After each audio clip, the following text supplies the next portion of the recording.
छोटी लड़की और मशरूम। यह गर्मियों की एक अच्छी सुबह थी। बिल्कुल सही, बाहर दो बहनें बाहर गई हुई थीं। मशरूम बीन रहे थे और अपने घर पर थे, मशरूम से भरी भारी टोकरियों के साथ।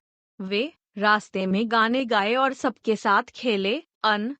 जल्द ही वे उस बिंदु पर पहुंच गए जहां उन्हें पहुंचना ही था। रेलवे ट्रैक पार करें उन्होंने दोबारा नहीं सोचा। कोई ट्रेन न होने के कारण इसे पार करने के बारे में आ रहे थे और वे कोई सीटी नहीं सुन सके। वे धीरे धीरे तटबंध पर चढ़ गए। ट्रैक पार करें, ध्यान रखें कि गिरे नहीं। टोकरियां।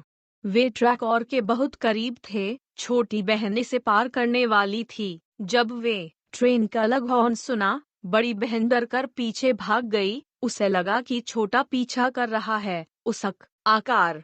वह पीछे मुड़ी और देखकर चौंक गई। उसकी छोटी बहन अभी भी ट्रैक पार कर रही है।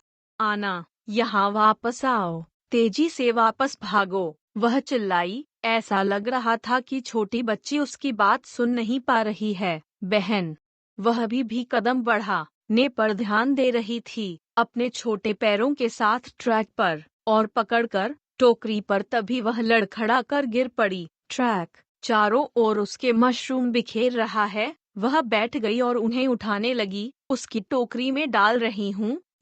सब बीच बड़ी बहन हो गई थी। उन्मादी वह रोती और चिल्लाती रही, उसे बुलाती रही। छोटी बहन मशरूम छोड़कर भागने के लिए वापस, लेकिन ऐसा लग रहा था मानो वह छोटा हो, उसे सुन नहीं सका। लड़की को देखकर इंजन ड्राइवर घबरा गया और अपनी पूरी ताकत से सीटी बजाई, लेकिन वह ऐसा प्रतीत हुआ कि उसे सीटी सुनाई नहीं दी। उसकी बहन अब वह घबराहट से उबरकर जोर जोर से रो रहा था। छोटी बहन पटरियों के बीच रेंगती रही, उसके हाथ और घुटने बाकी को चुनने के लिए। मशरूम इंजन ड्राइवर असहाय था क्योंकि ऐसा नहीं था उसके लिए अचानक इंजन बंद करना संभव था। उसने जितनी जोर से सीटी बजा सकता था बजा दी, लेकिन इंजन छोटी लड़की के ऊपर से लुढ़क गया। वृद्ध बहन ने कांपते हुए अपना चेहरा पकड़ लिया, हाथ और फूट फूट कर रोने लगे। यात्री भी उस दृश्य के विचार से वे घबरा गए। गवाही देनी होगी, गार्ड नीचे की ओर भागा, यह देखने के लिए कि ट्रेन के अंत में क्या हुआ। छोटी लड़की।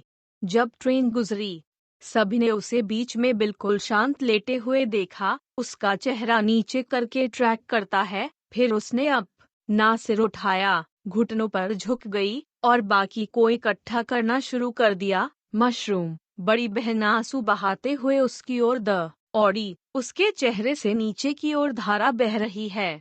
उन्होंने गले लगाया और खुशी से रोते हुए एक दूसरे को चूमा। उनके छोटे छोटे गालों पर खुशी के आंसू बह रहे हैं। कभी भी दो आत्माएं इतनी खुशी से एक नहीं हुई जब इतनी पहले थीं। उस पल उसने अपनी छोटी बहन से वादा किया था, इसके बाद वह उसका हाथ कसकर पकड़ लेगी। वे लाइन पार करते समय फिर दोनों बहनों ने बाकी सब उठा लिया। मशरूम और हाथ में हाथ डालकर गंभीरता से घर वापस चला गया। वे वास्तव में दो थे, आत्माएं जो अपने वर्षों से अधिक समझदार हो गई थीं। कुछ मिनटों के अंतराल में